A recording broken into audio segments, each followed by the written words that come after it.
रहीम। बेटा यूट्यूब पे मेरी किसी भी वीडियो को सर्च करने के लिए आप क्लास एक्सरसाइज क्वेश्चन नंबर लिखें इस तरह करके। NBF अगर 6, 7, 8 की है तो NBF, अगर क्लास 9, 10 की वीडियो देखना चाह रहे हैं तो वो यहाँ पे PDB लिखें, सनदी मनोबर। इसके अलावा वो कोई भी किसी किस्म का आप रब्ता करना चाह रहे हैं तो आप फेसबुक पे भी मुझे फॉलो कर सकते हैं और इंस्टाग्राम पे भी मेरे नाम के साथ आप मुझे फॉलो करके कोई भी बात करना चाहे, कोई पूछना चाहे तो आप आराम से कर सकते हैं। तो बेटा क्वेश्चन नंबर 6 का सेकंड पार्ट है। जो पार्ट 1 है वो इसका दूसरी वीडियो में आ गया। जो क्वेश्चन नंबर 5 और क्वेश्चन नंबर 6 की वीडियो थी उसमें, तो पार्ट 2 उसमें नहीं था, तो पार्ट 2 पर मैं अभी कर रहा हूँ। तो इसमें B मैट्रिक्स ये दिया हुआ है, C मैट्रिक्स ये दिया हुआ है। तो इसमें बेटा ये है कि वेरीफाई करना है कि BC होल का ट्रांसपोज इक्वल टू होता है C transpose multiply B transpose. तो पहले हम इसमें लेफ़्ट साइड को लिखते हैं, लेफ़्ट साइड को सॉल्व करते हैं। तो ये बेटा इसकी लेफ़्ट हैंड साइड लिख ली।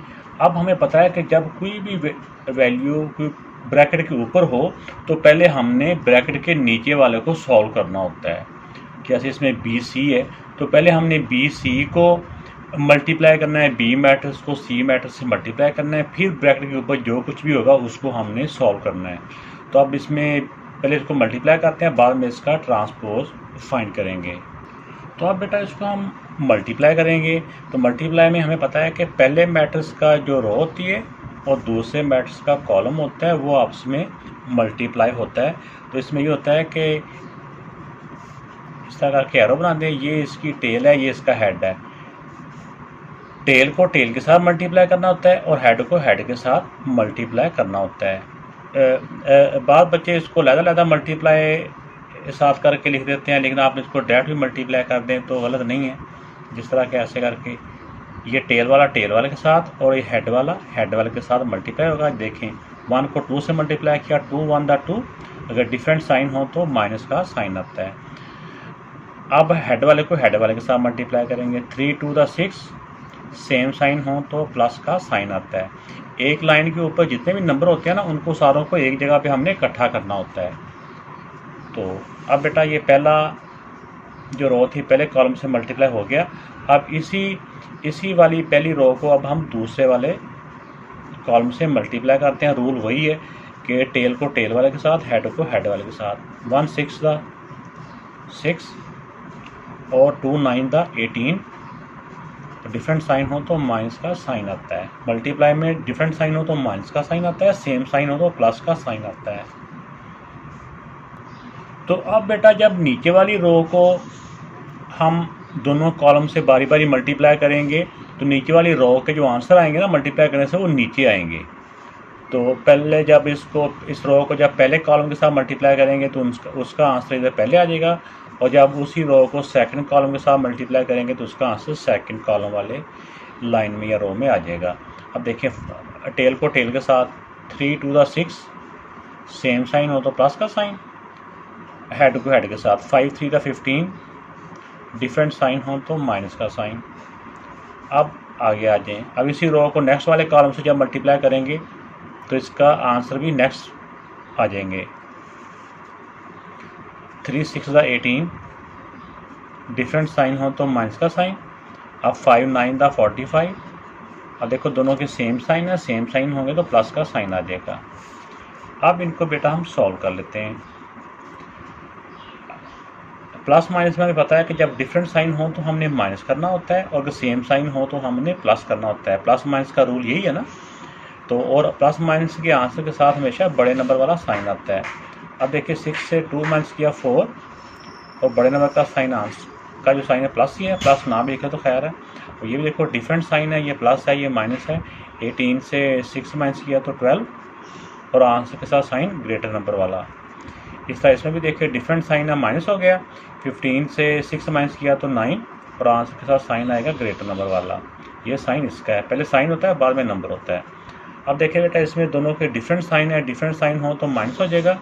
तो 45 से 18 माइनस कर देंगे तो इनको माइनस किया तो 27 आ गया, और ग्रेटर नंबर का साइन प्लस है तो प्लस ही रह गया। तो ये बेटा BC का आंसर ये आ गया, यानी B और C को मल्टीप्लाई करने से ये आ गया। अब हमने फाइंड करना था BC का ट्रांसपोज। तो अब हमने इसका ट्रांसपोज फाइंड करना है। तो तो ट्रांसपोज यही होता है ना कि रोज को कॉलम में बदल देना या कॉलम्स को रो में बदल देना, ये बात एक ही है। आपने ये करके चाहे देखें, ये एक ही बात है। तो अपने ज़हन में चाहे कोई एक बात ढालें कि जैसे ये पहली रो है, इसका पहला कॉलम बना दें, इसी तरह जो दूसरी रो है उसका दूसरा कॉलम बनाते हैं। ये बेटा इसकी लेफ़्ट साइड का आंसर आ चुका है। अब हम राइट साइड करते हैं।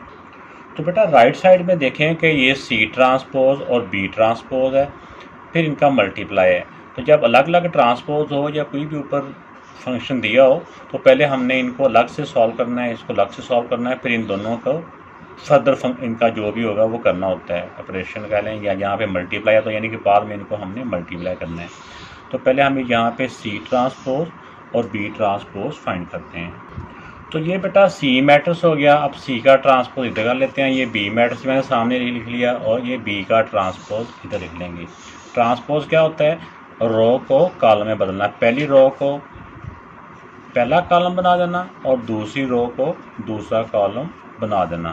देखो ना, ये सेकंड रो थी, अब ये सेकंड कॉलम बन गया। इस तरह इधर भी ये फर्स्ट रो का फर्स्ट कॉलम बन गया और सेकंड रो का सेकंड कॉलम बन गया। तो नेक्स्ट अब हमने क्या फाइंड करना है? नेक्स्ट हमने फाइंड करना है कि सी ट्रांसपोज और बी ट्रांसपोज को मल्टीप्लाई करना है। तो ये बेटा सी ट्रांसपोज का जो आंसर आया था वो आ गया, मल्टीप्लाई बी ट्रांसपोज का आंसर आ गया। हम मल्टीप्लाई का रूल वही, पहला जो मैट्रिक्स है उसका रो और दूसरे मैट्रिक्स का कॉलम, टेल को टेल के साथ मल्टीप्लाई और हेड को हेड के साथ। ये एरो है ना, एरो तीर का हेड है ये। जिस तरह देखिए 2 1 द 2 डिफरेंट साइन हो तो माइनस का साइन आता है। अब 3 2 द 6 सेम साइन हो तो प्लस का साइन आता है।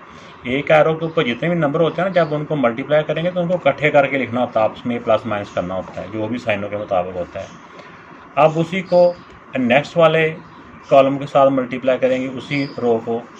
इसी तरह टेल को टेल के साथ और इसके हेड को हेड के साथ।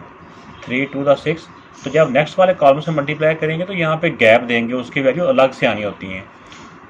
2 3 द 6, अब देखिए दोनों के सेम साइन है तो प्लस का साइन हो गया, प्लस लिख देंगे तो भी ठीक है, नहीं लिखेंगे तो भी ठीक है। शुरू की वैल्यू है ना, तो प्लस ना भी लिखें तो कोई बात नहीं है। अब हेड की हेड के साथ मल्टीप्लाई। 3 5 द 15 डिफरेंट साइन होंगे तो माइनस का साइन आएगा। अब नीचे वाले रो पे आ जाएं।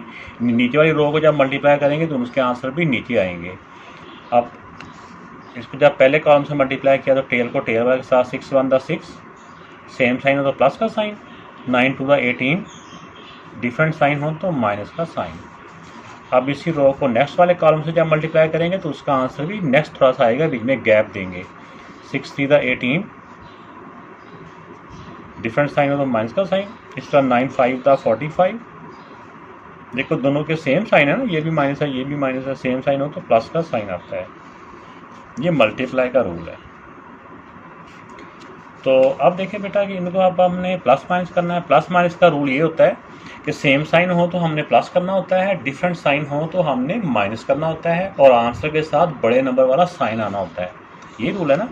तो अब देखिए, अब दोनों का डिफरेंट साइन है, माइनस हो गया, 6 से 2 माइनस किया 4 और आंसर के साथ बड़े नंबर का साइन प्लस ही है। अब देखो ये दोनों का डिफरेंट साइन है, डिफरेंट साइन हो तो माइनस किया 1 और बड़े नंबर का साइन प्लस। देखो ये भी डिफरेंट साइन है, डिफरेंट साइन हो तो माइनस किया, 18 से 6 माइनस किए तो 12 और आंसर के साथ साइन बड़े नंबर वाला। अब ये भी डिफरेंट साइन है, डिफरेंट साइन हो तो बेटा माइनस किया, 45 से 18 माइनस किए तो 27 और आंसर के साथ साइन आ जाएगा बड़े नंबर वाला। तो ये बेटा राइट साइड का आंसर आ गया, आंसर नंबर 2 आ गया। अब हम देखते हैं हमारा आंसर नंबर 1 क्या था। देखिए हमारा आंसर नंबर 1 है वो भी 4 -9 -12 और 27 है। इसी तरह आंसर 2 हमारा जो है वो भी सेम आ गया, 4 -9 -12 एंड 27। पहले ये लिखने में थोड़ा सा गलती हो गई थी, मैंने 5 लिख दिया था, ये 15 आता था। इनको सॉल्व किया तो -9। तो बेटा इससे प्रूव हो गया कि ये BC whole transpose equal to होता है C transpose multiply by B transpose.